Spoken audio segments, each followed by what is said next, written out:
以為今日晨早流流又過到嚟，見到呢兩條金魚仔，就即係去咗太子嘅始創中心飲茶。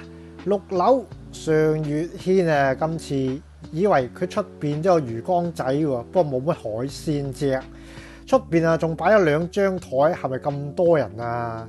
入到去環境都算乾淨靚仔。坐低啊，即刻開咗壺普洱，茶色啊 OK 啦，唔係太深色，又唔係太濃。見到孖寶啊，梗係嗌孖寶啦。有2個粥喎，瘦肉粥、排骨粥，又有2個飯，滑雞飯、鳳爪排骨飯，仲有珍珠雞啊、蝦腸啊、八桌油菜，仲有其他點心。咁啊，一於嗌孖寶啦。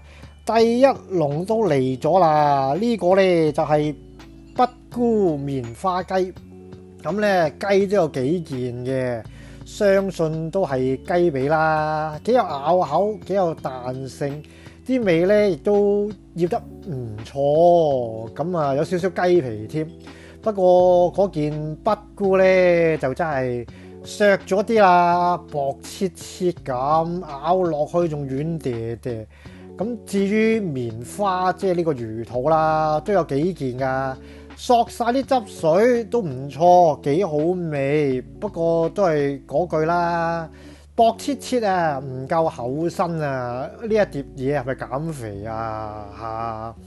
之後又嗌咗碟八桌嘅油菜心，以為呢碟菜都幾嫩口喎，你睇下。不過個碌款呢就〜略嫌佢粗咗啲咯，即係如果冇嘢揾嘢挑剔嘅説話啊。不過呢都煮得幾腍嘅，嗱你睇下都幾通透，都 OK 嘅，夠晒火候，咬落去呢都係可以啦，嚼得喐啦，咁都唔錯啦，幾嫩口，咁啊都食得過嘅呢碟八桌油菜心。之後再望一望，喂，以為原來佢仲有其他特價點心紙喎，咁啊大概都有20款嘢啦。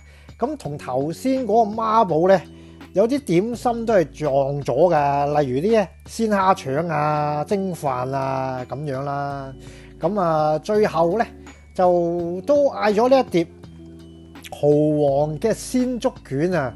咁啊，相信你睇下佢應該又擺咗一段時間㗎啦。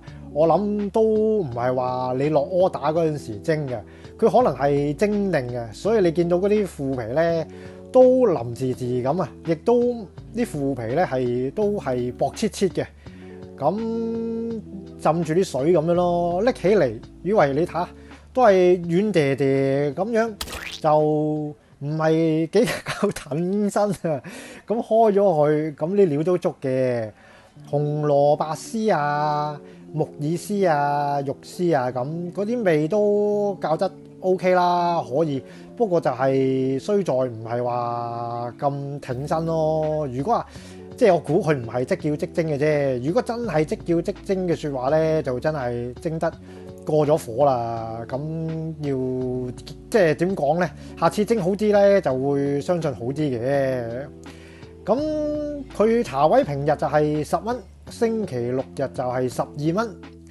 咁埋單咧就一個孖寶嗌咗呢個棉花雞啦、八桌時菜，加一個優惠點心蠔皇鮮竹卷，再加12蚊茶位，連埋加1，總共咧就係81蚊。